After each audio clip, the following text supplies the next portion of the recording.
Hi, this is Laura Kevin with Tritium, the new Niagara Security Product Manager. I'm Roger Rebenak, and we've got some exciting news for you. Laura, do you know how many listeners and viewers have logged on to Control Trends? A billion? 1 million. 1 million. Congratulations. Do it with me, Laura. Do it with me. 1 million. Customers.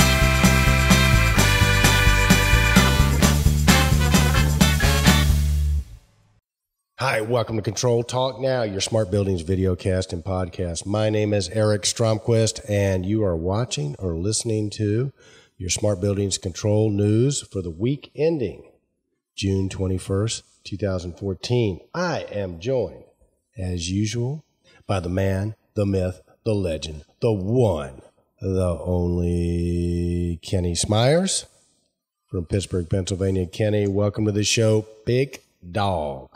Thank you very much, Eric. It's great to be here again. It's beautiful June 20th weather, Pittsburgh. It's only 75 degrees overcast, but it's a pleasant day. What's it like down here in Atlanta? It's hot and muggy and humid, my friend. So I think I told you last night we've been working on the basement for about the last 3 months. So yesterday they moved some of the furniture down. So I was up late into the night moving the video equipment and the audio equipment down to the studio. So this is the inaugural broadcast from the basement studios of HVAC Controls Productions, a.k.a. Control Talk Now, a.k.a. the guy who's fortunate enough to record the man, the myth, the legend. So down here, it's going to be great when I get it fixed up, Kenny. So hopefully this will work out well. Well, I saw the rough-in of the room, and I'll tell you what, it's going to be amazing. I can't wait to come down there and visit with you and do a couple shows out of there. But can't wait. Well done. Yeah, it's going to be exciting because a lot of things planned for that facility already. Well, we do, and it's going to be good stuff. And I know we got visitors coming from other parts of the world that are going to be coming to visit us and coming to the studios. So it's going to be great. So hopefully we'll be taking it to the next level. And hey, Kenny, before we get into the show, I mean, Father's Day's tomorrow. So for all you fathers out there, happy Father's Day. And Father's Day. Yeah, cool stuff. So I don't know whether you've been checking HBO out or not, but on the 21st, we got two things tomorrow night that start up. The new version of True Detective, which I can't wait to see. I love the first version. And I say there's going to be a cool football show called Ballers with Dwayne Johnson, who plays an ex-football player who becomes an agent. So, I think it's kind of ironic that they got these two shows starting on the 21st. And maybe it's not. Maybe it's really well planned because these are not the type of shows that our wives are typically going to want to watch. So maybe I'm pulling the Father's Day card tomorrow night and saying, hey, it's Father's Day. This is what I want to watch. So what about you? Yeah. Well, I think my wife, we're those series fans. We went through Mad Men. We went through all the good ones. And you mentioned a couple of them, Sherlock Holmes or whatever. So we like those serials. We don't get to watch them when they're live, but then we'll queue a couple of them up and watch them one after another. But yeah, that does look. The Ballers looks like a very good series too. Fun, entertaining. I think it's going to be good. And then listen, are you guys Game of Thrones people? Oh yeah. Did you see the season finale last week? On the Way on the Dragon, and then yeah, all the people. All right, so for all our listeners out there that are Game of Thrones fans, if you like the Walk of Shame, reach out in comments and just give us a thumbs up. I'd like to see Cersei Lannister have to take that Walk of Shame like every season. What about you? I don't know. That was like that was too graphic and intense. Because the crazy thing about Game of Thrones and those historic based series is that they're very well researched, and it's true. That probably is based off a real true event. And could you imagine? Extraordinary. Well, let's not give it away. She's going to come back. You see that giant? Oh yeah. But hey, let's not give away anything for anybody who hadn't seen that final episode. Needless to say, it was phenomenal. So, Kenny, real quick, special thanks to Roger Rebenak and Laura Kevin for their congratulatory 1 million views on Control Trends. We really appreciate that. And sort of speaking of Roger and Laura, real quick, give them a background on Roger Rebenak, a.k.a. the most exciting man in the controls industry, and of course, one of our favorites, Laura Kevitt. Real quick for our audience who might not know who these two folks are, give them a quick rundown, Kenny. All right. Well, first we'll start with Laura Kevitt. She took she's now officially with IBcon Security, and she's got her hands full, and she's very competent, and she's going to do it because we need somebody like Laura to take us and transition us. We do security, IBcon and Honeywell Web Security, and the three key figures in that whole mix is Roger Rebenak, Laura Kevitt, and Richard Bogle that I work with. And Laura's now in charge of IBcon. She took on a position there, and she's going to be the point of contact and really oversee a very exciting transition as the IBcon Jace goes from 3.6 to 3.8, and then of course into Niagara 4 eventually. So we've got a tremendous amount of work, and she's the person to do it. So congratulations on her new position. And Roger, Roger's coming to Pittsburgh. I'll tell you what, he's one of the most passionate guys and one of the most knowledgeable guys in our business. And he really believes in the Niagara framework. He really believes in the concept that, there's so much potential with the Jace, and there's so much potential with the Niagara framework that we as integrators and as IBcon Systems distributors and Honeywell Web distributors, we have such an opportunity. We have not even scratched the surface, and there's so much potential to sell out there. And as Niagara 4 comes online and we become better at the sales engineering process, we might get lucky and get some of the big jobs like you just got down there in Atlanta. Tell us about that. Well, yeah. Roger and Laura are actually in, and this really speaks well to Honeywell support, especially guys like Roger and women like Laura Kevitt, who incidentally was the 2015 Control Trends PID Award winner, Passion, Integrity, and Dedication. These guys are great. We had a huge job in Atlanta, big skyscraper down here. It's a signature job. We went in, we talked to them about adding the Honeywell Access and Security to it, because you can do that seamless integration. And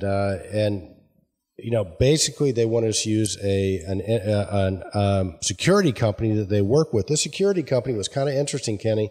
They started out and they really railed against the concept of integrating the security system in with the building automation vis-a-vis the Jace. They just told the owner that they didn't think it was a good idea. We prevailed. I had lunch with Roger, the integrator, and Laura Kevitt, and the integrator is just all about it now. He gets it. He's actually bought some other door readers and stuff from us. But it was fantastic. I mean, the lights went on, and this guy is a full-blown player. And so to put it sort of in perspective from a distributor standpoint, which you and I both are, Kenny, this is a company, this is a market, this is an industry, meaning the security industry, that we just never touched. And now we've got a great customer. This is found business for us, who really believes in this Honeywell security integration piece, which is fantastic. So, people in our industry are obviously going to say it's a great idea, but when somebody sort of starts out going, it's not a great idea, when they get into it and all of a sudden they're believers. And this guy is saying, the fact that you can get that security Jace now that also has some HVAC, building automation controls function, so you can bring that in as well.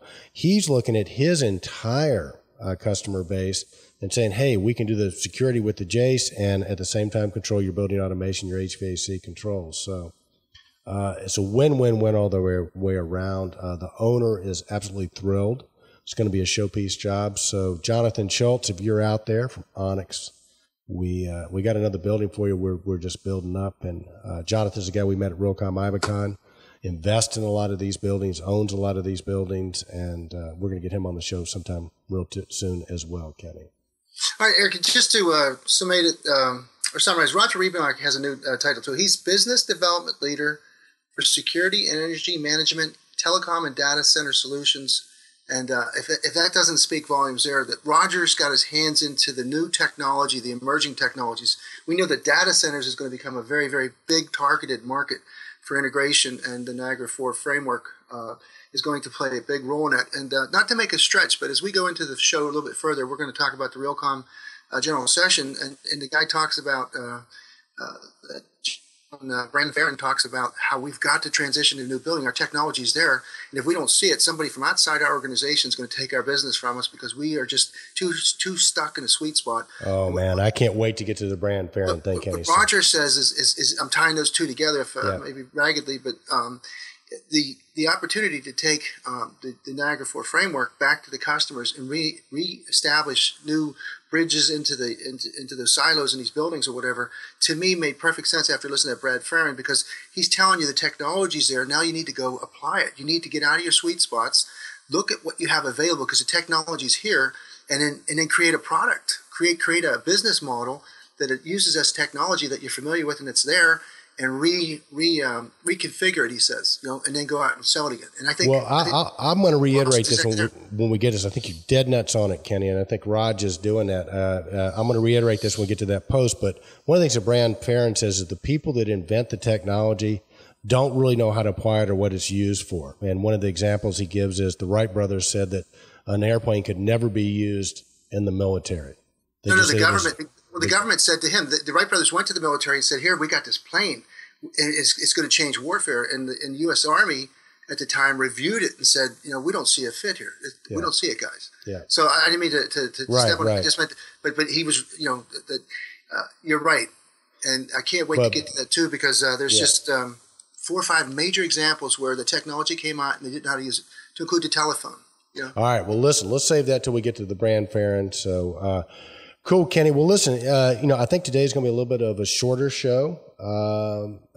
We've got a bunch of stuff that's coming. We've got some correspondents in Mexico that are going to be coming on the show. You and I had a conference call with one of the top players in India earlier in the week. He's going to come on and report from India. And, of course, our friend Rachel McElhaney from Down Under in Australia is going to give us an update on what's happening down under. So if you're one of our worldwide Control Trends listeners, we are looking for correspondents around the world. And, Kenny, what we're looking for is the ability to, on every show, have somebody from another part of the world sort of report on the trends that they're seeing or what's going on in that market. So it's going to be fun. So to all our correspondents out there that are putting their videos together, can't wait to get them. And the Control Trends community is getting bigger and the world's getting smaller.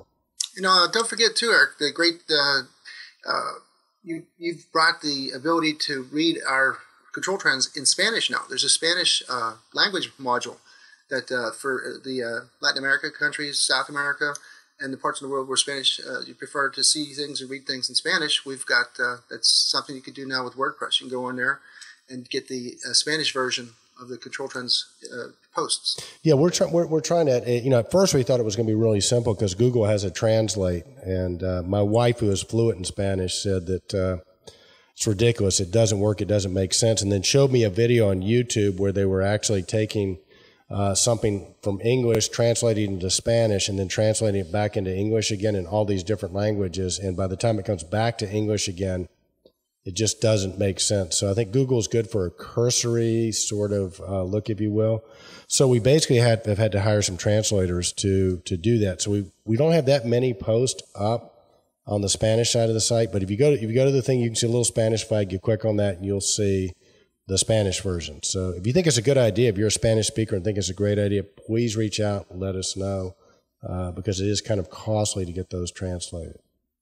Well, Eric, we're going to tie these global informations into some more posts, more information. EasyIO, they have an update now. We'll be putting a post on there regarding the tremendous momentum that's gathering for this global event that's going to be in Paris. EasyIO, we know, is just getting bigger, stronger, and more participants. But we just got an update on their show, and we'll post it on there. It says that they've got the itinerary is extraordinary. Eiffel Tower. We're talking about the Lido restaurant and nightclub.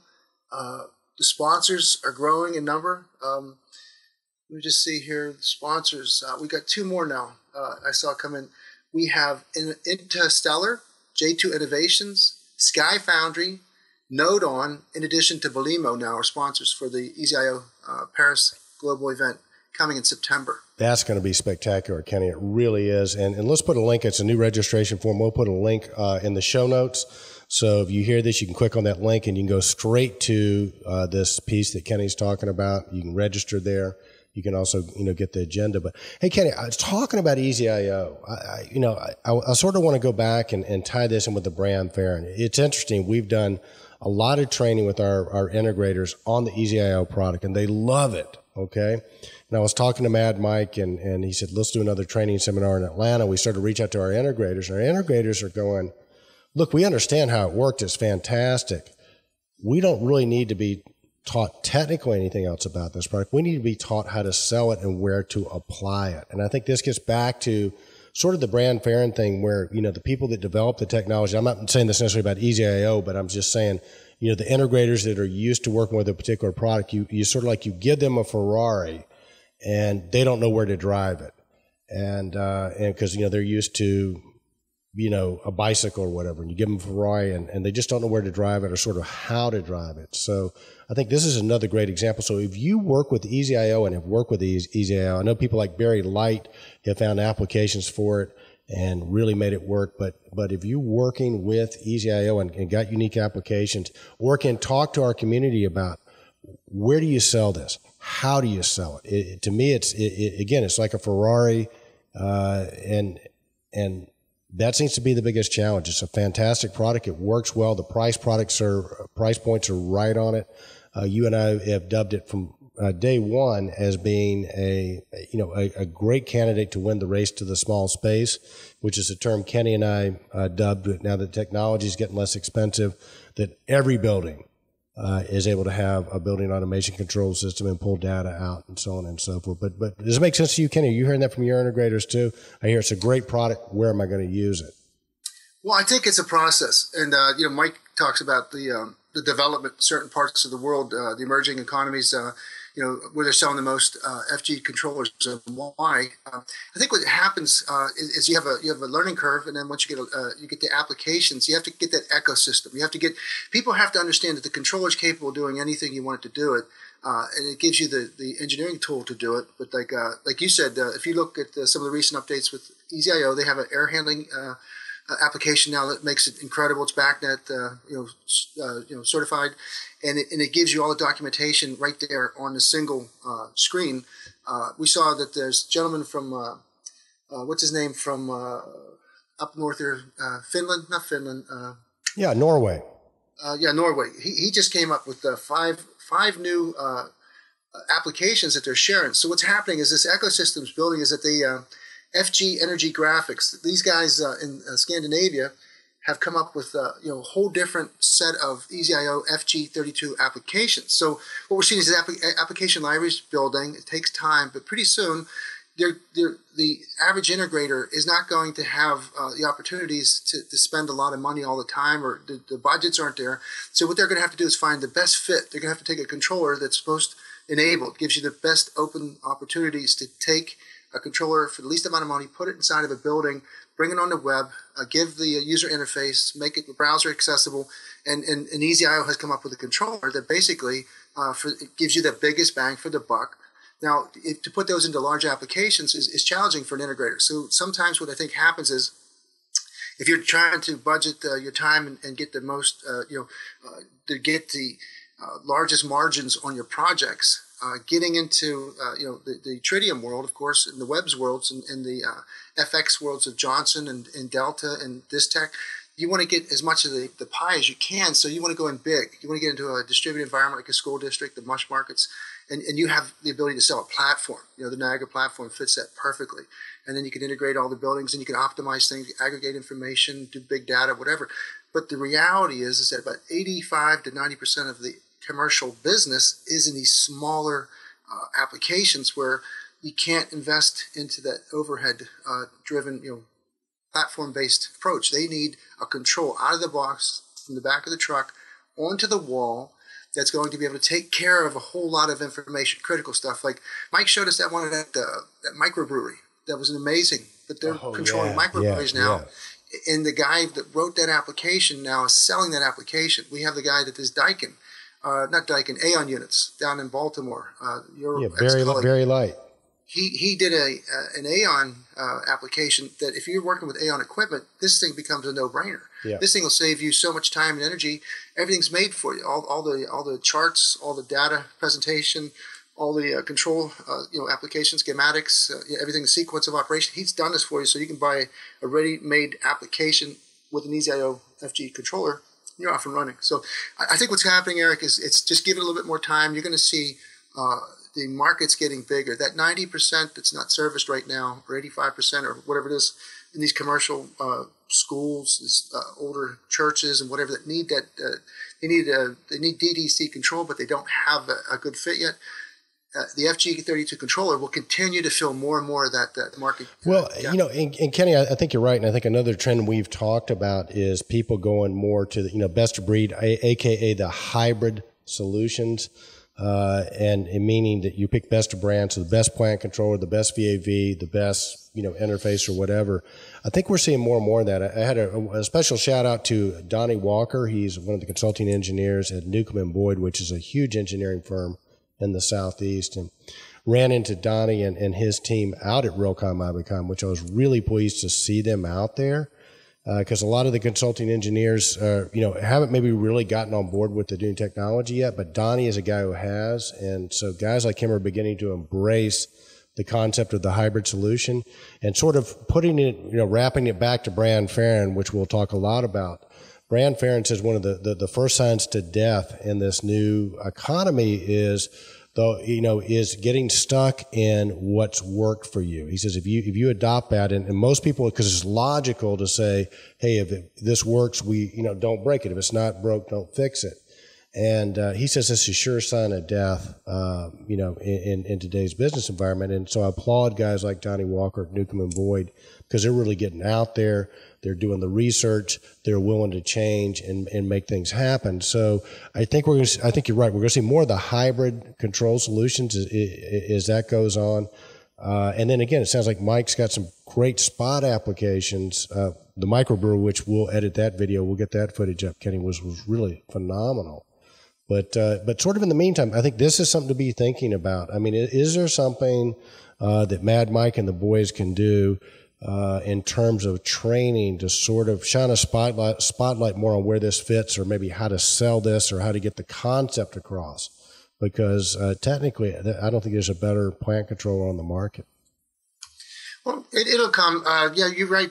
Bran says that the same instincts that's made you successful will be the same ones that condemn you at the end if you don't change those instincts, because there's time sensitive. They come and they go, and you have to rejuvenate your whole sensibility structure. The sensibilities, the way you feel about things. The worst thing you do is get long in the tooth and say, hey, I don't want to try this, or I like this better, or whatever, because that's when you know you're in trouble. But the hybrids, when you think about what's available now, when you have like a KMC, when they have the Simply VAV, you talk about Nevtronics that have these supercharged I/O modules and these amazing standalone things that can be integrated later. You look at Viconics and you look at their suite of thermostats that they have, that product portfolio, it just keeps getting better. So that what happens is we as an industry have to keep evolving and keep finding ways to sell these hybrid solutions into areas they're not developed yet. So everybody thinks that we're going to go into the same area, we're going to compete for that same building space, and the reality is if you're doing that, that's old style business, and you're going to run into exactly what we're going to cover with Bren's article or Bren's post. You got to go out different directions and into a different different approach, a different business model is required using these hybrid solutions. Well, and I think what's so cool about that, Kenny, is you got guys like Ken Sinclair who've been around for a long time that are not like that. They are questioning everything. Guys like Paul Oswald are these are older guys that are established, that have been tremendously successful, and they're living what Bran is talking about, which makes a lot of sense. And I was talking to Paul Oswald, and my philosophy, business philosophy, and I think his is too, is that you can fight over pieces of the pie or the pieces of the cake, which is what most people, like you said, traditionally do, or you can figure out a way to make a bigger cake or make a pie instead of a cake. And I think that those are the keys to success. I think when you go to something like Realcomm IBcon and you begin to talk to the people, you realize that the possibilities with this technology are infinite. And to sort of get hyper-focused on doing it the way we've always done it, I mean, you're still going to do a lot of that. Don't get me wrong. But I think when you're going to make your millions or billions or whatever is by doing things differently and going into other markets. And I think that's what Mike and Lem and the boys at EJO have done. And definitely with KMC, you look at what they're coming up with. They're thinking differently. They're acting differently. And I think we're going to see. Partners.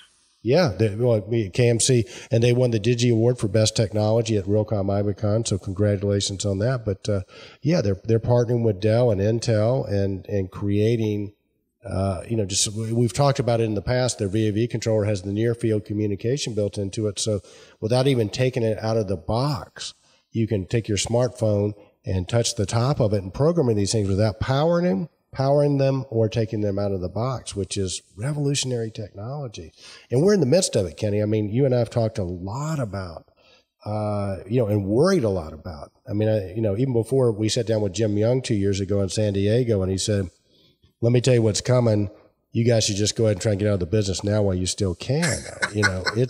I think they're huge shakeups, and they're coming. And, and you and I both been in the business over 30 years, and, we've seen change, but never at the rate that it's coming now. And that's not just true for us. I think that's in any business. We'll be stealing from that other post, but it used to be 10 to 12 years from implementation to adoption, and now it's changed to 2 to 3 years. And we have all those examples. I tell you what, we should probably cover one or two of these because Bran is the third post. He's the second. We have you conference live with John Petze, and then we have Bran. And why don't we just go into that head first? I think we're just going to call this the Bran Ferren episode. What do you say? Well, I think but see, we're also talking about 0 to 1. That book where they talk about you can't keep going out on the end, the x-axis, just me too, or put an iteration on it. You got to come up with something new and create the next level up on the y-axis. I got that backwards, but in the book, I don't know. You have to create something new, and to create something new, you have to take technology, you have to reapply it. You don't have to necessarily create the technology, but you have to create a monopoly. And the monopoly is a bad word; it has bad connotations. But actually, monopoly is a good thing if it brings value to the people that need it, the customers, and to the markets. If you solve a problem, and that's why in the United States we have the 17-year patent protection law. Is to give somebody return on value or return on their investment of that monopoly they created. But what Bran says is that it ties right directly into 0 to 1 and then the other books that you were talking about. Bold. Bold, and then abundance. What's the other one where in other words, we're just at the beginning. Everybody thinks that we're past when you look at the different ways to monitor where you're at and the new technology coming in the intersection. Did you miss the boat, or like he says in his post, we're already dead and we don't know it, or are we just at the beginning? And the coolest thing, I think, the most invigorating aspect of Bran's presentation is he said it didn't even start yet. Yeah. The rocket that's going to change our world is on the pad, and it hasn't left yet, and you still have an opportunity to take full advantage of it if you just become more in tune with all the aspects that are going to be part of the change. No, Kenny, you're right, and not Brandon is not the one that says this. I mean, we get that from 0 to 1. We get that from Bold. I mean, there are numerous sources that say what happened. And think about when you and I got started. Computers weren't even around. When we were out tooling around being outside sales guys, we didn't have cell phones. They weren't invented. If you wanted to make a phone call, you had to drive up and put a quarter in, or you had your calling card if you were really cool. You'd have to stop at a payphone to make a call. We've seen in our 30 years the advent of the cell phone. I mean, I remember when the computers came out. I remember when the fax machines came out and people are going, that's baloney. It'll never last. Nobody's going to use a fax machine. And the fax machines came out, then the computers came out. And what these sources are saying, Kenny, in our lifetime, we've seen a revolution of technology. And what they're saying is it hadn't even started yet. So for guys at our age, think about, what's happened in your career. And imagine if all that happened in the course of 6 months or 3 months or monthly, those sorts of changes were happening, because that's what's upon us. And you have to be thinking about how that's going to affect your business. How are you going to stay relevant? How are you going to participate? And to do that, and we'll go ahead and tease this one out again. To do that, you really have to think differently. And one of the things that Bran says is you have to spend time with people to help you with your vision that don't think like you, don't dress like you, don't act like you, that don't like you, and you don't like them. You have to reach out to them. And we've got an insight into that and this is a very likable person, by the way, but a person by the name of Anonymous J, who is in our industry. And she is very passionate, and she is one of the people that's going to help shape the future. And she's the type of person that you have to listen to.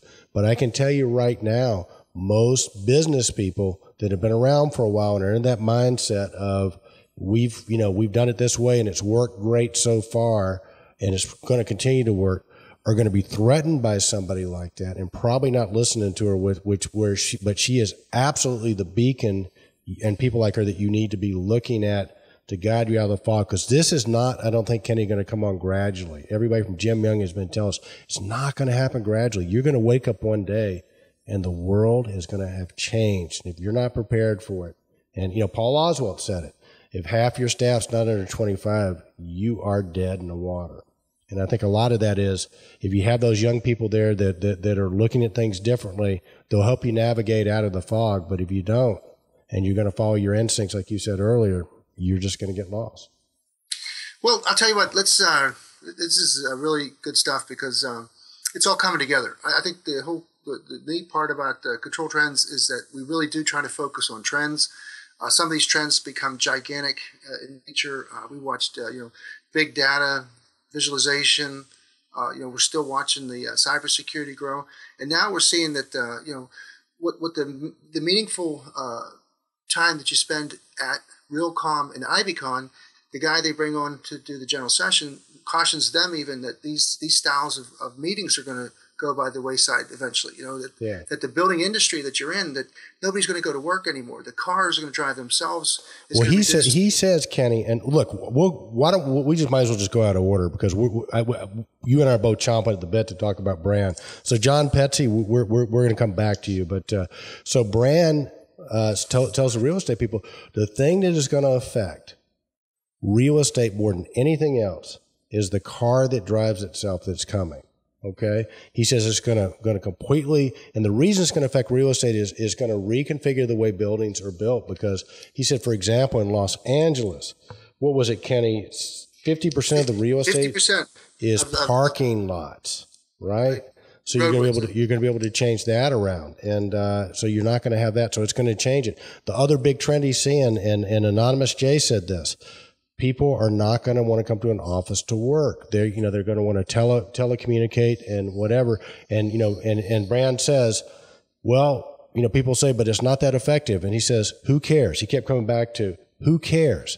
Because it's a freight train and you're not going to stop it with your prejudices, your old way of thinking. You're not going to stop what's happening here. Right. Well, he really did. He drops the bomb. He just says, he says, I'm here to terrorize you. He goes, That's what Anonymous J said. I'm here to make you upset. He said the business model of the United States is broken. We borrow money from China, buy oil from OPEC, and then we burn it in the air and have nothing to show for it except for carbon footprint.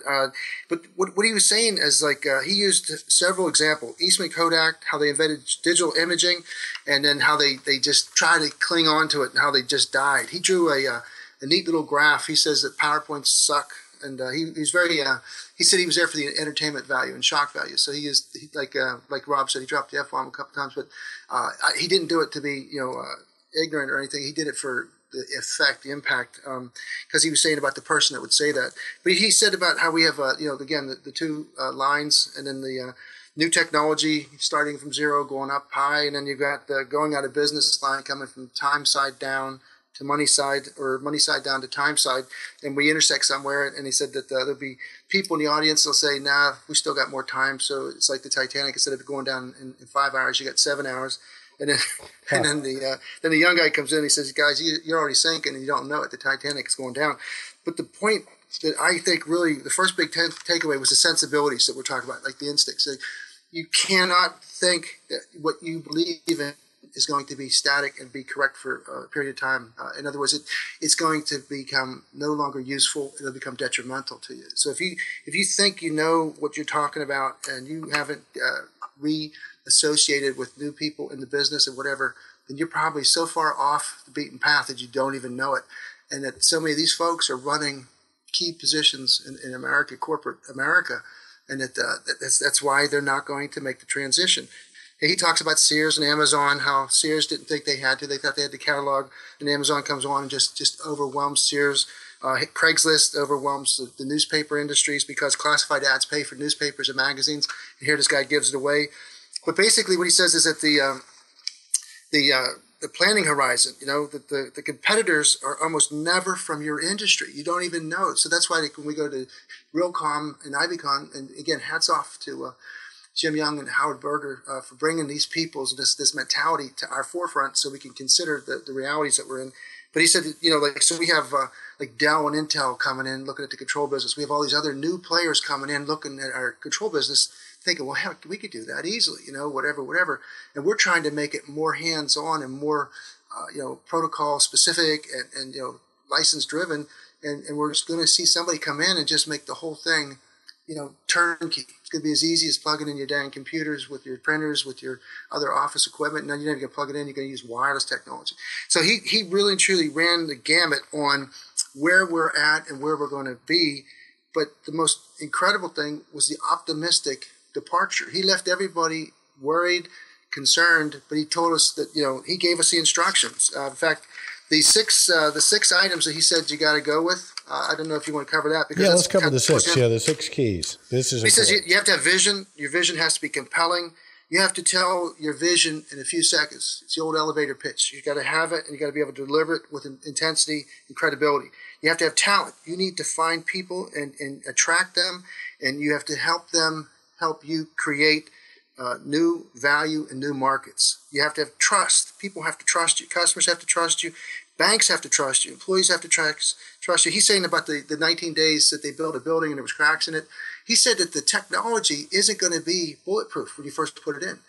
That's why you call it technology, is because it doesn't work all the way yet. Once it's a proven technology and it's integrated and accepted, then it's a telephone or it's an iPhone or whatever.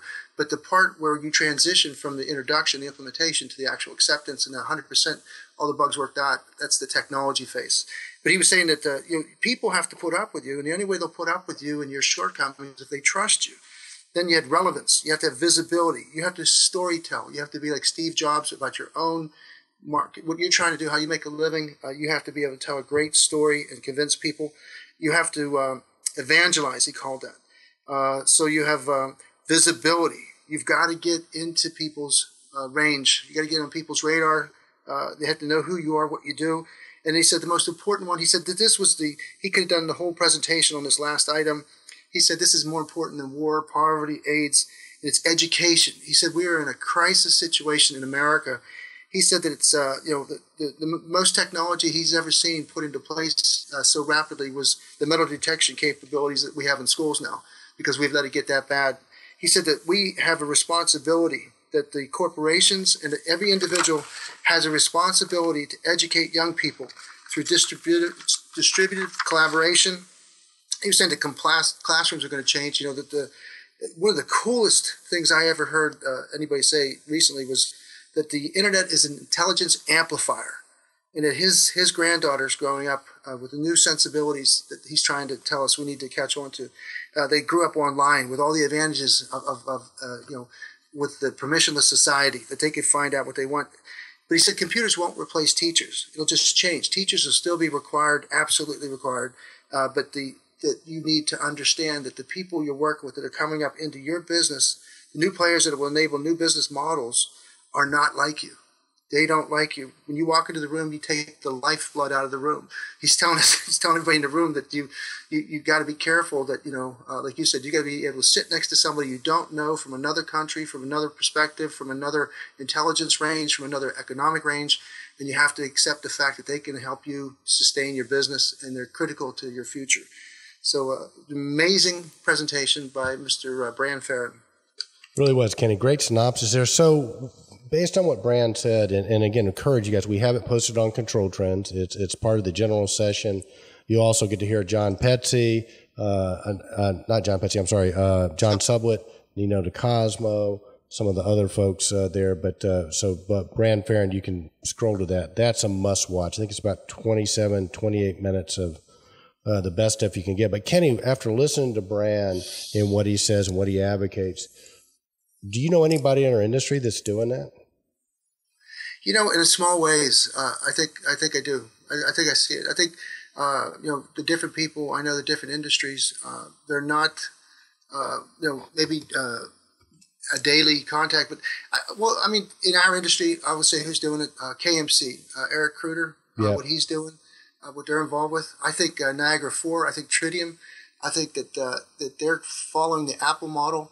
Another thing that Bran said that was so important was the ecosystem. He said that, you know, the iPhone. You know, he mentioned McDonald's. Let's just go back a little bit. He was saying how McDonald's was once building a store every hour, and that they've now got so much competition, and that their models aren't sustainable. To even McDonald's, mighty McDonald's is tripping up, trying to keep up. He talked about the how Apple was so ingenious, how they didn't know anything about the phone business, they didn't know anything about the music business. They created the iTunes, and then they created the you know, the iPhone, and they were not in those industries. They saw something, they created a beautiful product, he said, and they weren't afraid of jumping into it and figuring things out as they went along. Well, Kenny, I want to hop in real quick because the thing that impressed me most that Bran said about Apple was the number one product that they sold before they even got in the phone business was the iPod. And you and I remember when those came out. That was the number one selling item that Apple had. And what they basically did when they created iTunes is they cannibalized that business because now all the stuff could be downloaded. So they were willing to cannibalize their most successful product to move on to the next thing. So you just can't get too enamored with you know, with your successes. And I mean, there's a statement, you know, about what failure's the first step to success, or you got to fail before you succeed. But I say success can sometimes be the first step towards failure, especially in this economy. So, but yeah, that was a great example. Great synopsis there. And I could go on and on, Kenny. But you said another word that you know, you really have to collaborate. I think we're seeing it in our industry. I think Haystack. I think the folks involved with Haystack are embracing these concepts. You know, we talk about Ken Sinclair and Paul Oswalt. Guys talk about, and we've talked about where people that compete on a daily basis come together and then they cooperate to sort of build the bigger piece of the sky, bigger piece of the pie, and make a better product. Haystack's a great example of that, I think. I think you look at guys like Jason Briggs and Scott Metz, Eugene Mazzo at DG Logic, and those guys are on it. So I think the folks at DZIO are all over it. So I think we have a lot of people that are doing that in our industry. And then how do we... It's this disruptive bunch, but I think also when you were talking about like Project Haystack and the community and the collaborative, distributive collaboration, I think was the term he used, but he was saying how Apple did something that now becomes a fundamental business model to copy or to pay attention to, and that is Apple's, the apps are making Apple bigger, better, and more important because Apple put the framework in there, but it's the people that make the apps that make Apple so strong, that make that iPhone so strong. You know, how many apps do you have on your iPhone right now? You know, probably 3 pages. Yeah. And see, but Apple didn't do that. They enabled it. And see, that's what I'm trying to draw reference to with the Tritium's Niagara 4 too, and some of the other big players that are doing it too. Right. Well, I want to roll into that real quick. I want to make one more point with what you just said, which is when we get back to Bold, they say every great technology, and Bold's a book that Kenny and I both recommend. We read. We love this book. But in Bold, they said that if you look at any technology that came along, it wasn't until they created a simple interface that the technology really took off. And so, you know, with that sort of as a framework, let's talk about, because you were on a call, let's shift gears, you were on a call, a conference call regarding Niagara 4. And a webinar, yeah. Yeah, webinar. Let's talk a little bit about it, because I think Niagara 4, there's a little controversy about it. You know, people keep wondering where it's going to come out. I've gone on record saying I applaud them for not getting it out till it's perfect and ready to go. But what were your takes from the webinar, Kenny? Well, I think, you know, just to start out kind of slowly, but we've known for probably 9 months in running that Niagara 4 was on its way out and, you know, went through an intensive beta testing. And, Tritium is really going global. We know that they were at the IBcon down there in Texas. They're going to be at the Data Center World. It's actually another event in National Harbor, Maryland, September 20th through the 23rd. They're going to be in Inside IQ Fall in New Orleans, October. They're going to be a Critical Facilities Summit, October in Charlotte. Intelligent Building Systems in Paris, October 7th and 8th. Green Build in November 13th through the 18th in DC. And then China, December 20th through the 30th in Beijing and where else. The thing that I think the webinar was about is there's a migration coming. N4 now is going to hit us on the road level where we're at, where we have our buildings and we have our systems integrators. And there's a migration process that it's kind of intense. It's going to require some bridge training that you're going to have to go from AX certification to Niagara 4 certification. The good thing is that they're going to make that available, on the internet, and you're not going to have to go in residence, down there to one of the places that can give the certification for Niagara 4. But you're actually looking at some pretty intensive crossover. The important thing with Niagara 4 is going to do, the key features that it's going to give, it's going to modernize and update everything. They have end users going to be able to customize their own dashboards, advanced charting and visualization, data tagging, tag-based navigation, device templating, data cleansing capabilities. Some of the really nitty-gritty stuff. They're going to have role-based authentication. Let's see what else we got. RBAC, role-based authentication. We've got improved user interface development experience, station templating, and then the Niagara AX to Niagara 4 station migrating tool. You're actually going to go through some sort of a flow chart where you get started. You can decide if you're going to go into the NIAX station platform, Niagara AX backup service. You come down in your flow chart. Are you going to upgrade or buy new? If you're going to buy new, then you purchase your Niagara 4 platform. If not, you've got to go through the AX to N4 distributor and get the tools you're going to need. And then you start out with the migration, from the backing up to the actual migration tool, and then you're going to have the ability to do the review.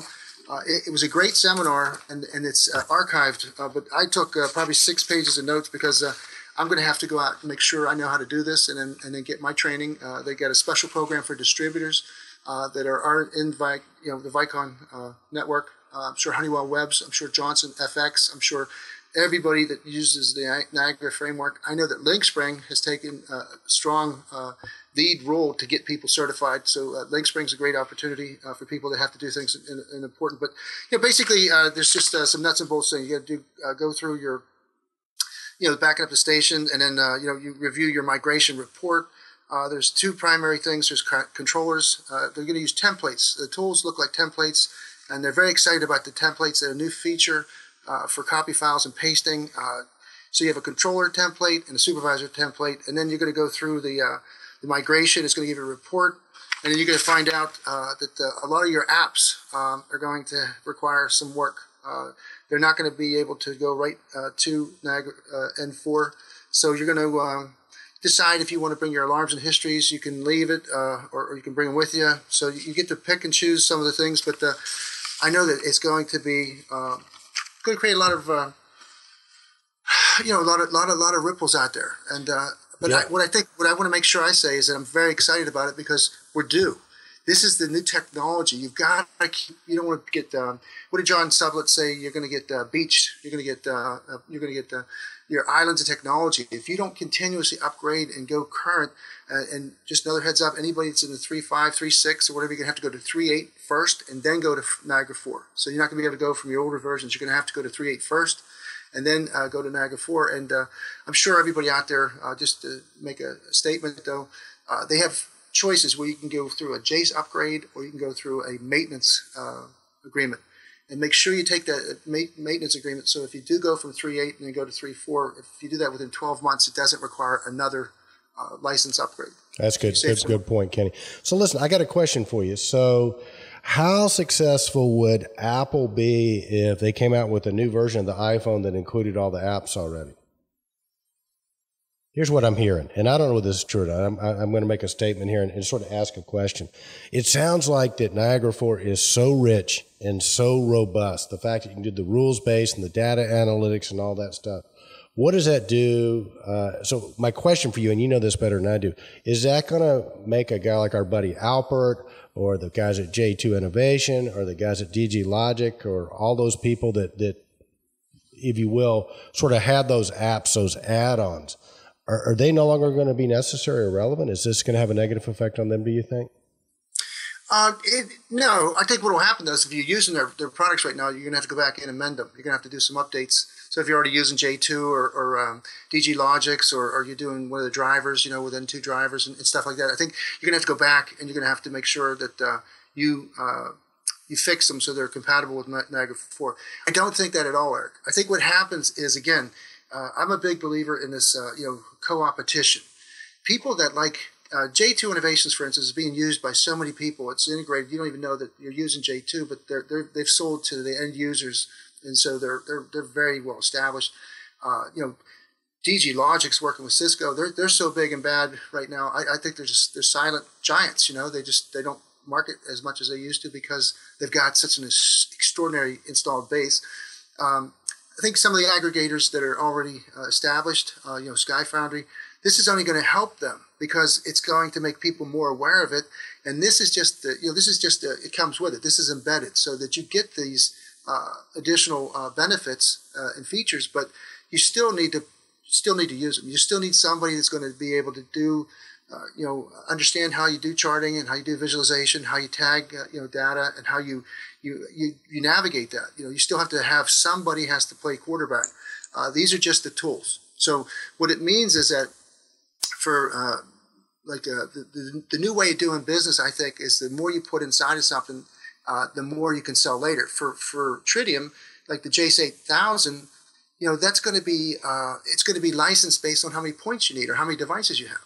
So it's going to be the same device. The first time I experienced that, and to me it was magic, was with the Pitney Bowes postage machine. You'd call them up and you would send a check or give them a credit card, and then they would enable the Pitney Bowes machine more postage. So all the postage, $1 million worth of postage was in every one of those machines, and every time you gave them a payment, they would enable so much more of the postage available, right?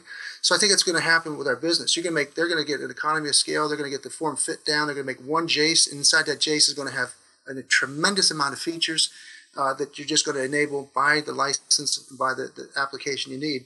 But for Tritium, for the JACE 8000, they're going to sell a zillion of them because it's going to be what's equivalent to maybe on a lower end standalone FG32. The JACE 8000 is going to be just the higher end of it. It's going to have, my gosh, they're doing the toolless installation, expandable for 4 option modules, native Wi-Fi capability. They got open drivers that are going to be standard. They're increasing the number of drivers. You're going to be able to select the right capacity license, an intuitive user interface, and then like you said, the data visualization, the energy programs that they're going to have, so that you can do some. I think this will fit real nice into the smart grid that's coming up as we get more and more in tune with that. This controller is going to be ready for that. So you basically have a low cost integration, high powered performance, and it's going to be what's going to be the mainstay for the next couple of years for systems integrators. So I don't think it's going to affect negative. I think that people will feel that way. There's always going to be that sensitivity. Remember the sensibilities we're talking about? We have to change our sensibilities. We're going to think that was targeted to be a negative thing, but I think just like cybersecurity or just like carbon monoxide detection. I remember the funny courses we used to have to go through, but one of the most important things I learned from it was I think it was Backrack or maybe it was Testo. Any CO detection is better than nothing. Yeah, well said. So whether you put a tag on the furnace that turns when it gets saturated, it turns black, you're in trouble. Or you can pay the most expensive, so that at 1 part per million, you're getting alarms and sensors and bells, right? I think with the data aggregation, with the new visibilities that we're getting into our building networks, this is certainly just one way. It's a very good way. It's a very compact way. and it gets them better specifications. It gets, helps all of us get, if you get this Niagara framework approved, then you know automatically you've got all these things coming. If you put a JSAT 8000, you know you've got at least an opportunity to address all the requirements of the project. If you want to go above and beyond that and really maximize it, then you're probably going to go with a third-party app because you're going to want more features. You're going to want more capability, or you're going to want somebody else to do it. But a lot of these things are going to become third-party services, where the information is just going to be pushed up into the cloud, and somebody else is going to manage it and come back. Well, yeah. Listen. You just touched on something I want to mention because we talk a lot about cybersecurity, and it was a big topic at Realcomm IBcon, and it was interesting because one of the things that Bran Ferren said was that pushing the data up. He says conventional wisdom is we'll keep the data in house, we can protect it better. He said false thinking that if you push it up to the cloud, you got more sophisticated people there that can help protect your data.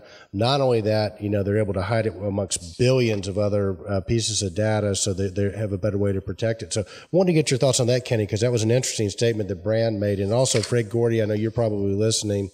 Agree or disagree with Bran's statement that one of the best things you can do for cybersecurity is push your data and your stuff up to the cloud because they can protect it better? Well, hearing that made me a little bit more smarter about the whole thing. We're not doing a whole lot of cloud services right now, but he said that you're more secure in the cloud space than you would be locally. Mainframes are gone. The whole localized mainframe and data center, it's going to yield, it's going to go. He said they're gone. And you can't protect your own mainframe as well as the degrees of protection given to the cloud services, the expertise that they have, the degrees of protection and the highest level of security is being given to the cloud. And he said the tragedy is that insiders do most of the penetration anyhow. Either you pay for all your security and then you have a human weakness. Well, this eliminates the human weakness. It reminds me of that machine to machine communication where everything's doing its job except for the human operator doesn't understand it or doesn't follow through or doesn't check. So he said that there's no question about it. He said the clouds give you an anonymity that's 1 billion to 1. So if somebody's looking out for you,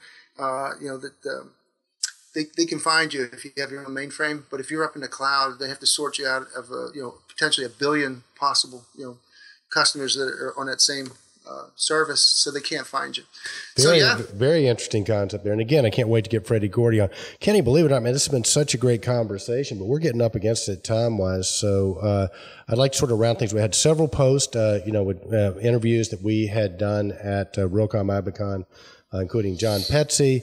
Got to interview a very interesting gentleman by the name of Dan Probst from Jones Lang LaSalle. He's the Chief Technology Officer, and they offer a product. You talk about services and you talk about new players coming into the game. They have partnered with Pacific Controls to create a software platform called IntelliControl, right? And so that looks like a really cool thing. You can see the video on that. And then talking about cool stuff, Fred Gordy came back with part 2 of his cybersecurity terms. So thank you to Fred for that. As Kenny and I have said, if you can't talk the language, you can't understand the concepts. So Fred continues to reach out to help educate our community. So we appreciate that. Hopefully we'll get Fred on for another interview here real quick, Kenny. And then I think last but not least, our friend, one of the brightest guys we know, Kenny, Scotty Cochran. Apparently we have Contemporary Controls came out with a BAS Control 20. Yeah, tell us about that real quick, Kenny. Well, I just think that, again, Contemporary Controls, ever since we got to meet up with George Thomas again and get a better understanding of, they're not just a network router company. They have controllers that are open system controllers. And I thought that this post here was very, very interesting because they developed a unitary controller built on Sedona framework, and they've also come up with they complement standard Tritium developed Sedona 1.2 components that reside within the devices unique to BAS Control 20 and the 48 web components. But what I got a kick out of was that Contemporary Controls has really taken some leadership. He's given away a whole lot of intellectual properties with that book that's still downloadable about networking. And I just love the fact that these guys are so genuinely open. Contemporary Controls defines an open controller as follows. It utilizes an open protocol for network communications. It supports open programming language for implementing control strategies. It provides programming tool that is available to systems integrators without restriction, fosters a community of developers and integrators that share technology for the public good. Now, I'll tell you what, I just really and truly get to, I love the opportunity to congratulate George Thomas and his folks at Contemporary Controls and how they are, the people need to emulate his style because they really do. They're successful, and they're successful because they're so genuine and they're technically competent. Well, they really are. And, of course, George Thomas was inducted to the Control Trends Hall of Fame this year. And, one of our favorite people, Kenny. We really like George. And right. And it's interesting because, one of my teachers, Marshall Thurber, studied networks, all kinds of networks. I've mentioned this on the show before. But in the networked economy, the principles are different. This sort of ties back to what Bran and everybody else is saying, too. And one of those principles is givers get. And George Thomas certainly exhibits those qualities, and just a great guy, and we appreciate George. And so with that, Kenny, I tell you what, let's round it out here. Our who knew that Scott Cochran, who is one of the brightest guys in building automation controls, had a latent talent. So Scott had his mini summit up in Michigan about a month ago, and he created a video. He wrote and produced a video all about technical support at Cochran Supply. And I tell you, Kenny, it's a hoot. It's really great. So congratulations to Scott Cochran. Man, that guy just has so many talents. Check it out. That's a lot of fun. What do you think? Well, yeah, I thought it was a very interesting spoof on I like the Twilight Zone background, but I think those guys really do it well. I heard that their mini summit was an absolute success. Hundreds of people there. Some of the top people in the industries were there. I know Contemporary Controls was there. Yep, he does a great job. And I think it's a great intuitive thing about the spinning of the wheel when you try to answer your... Well, let's not give it away. I think this is worth, trust us. You'll enjoy this video.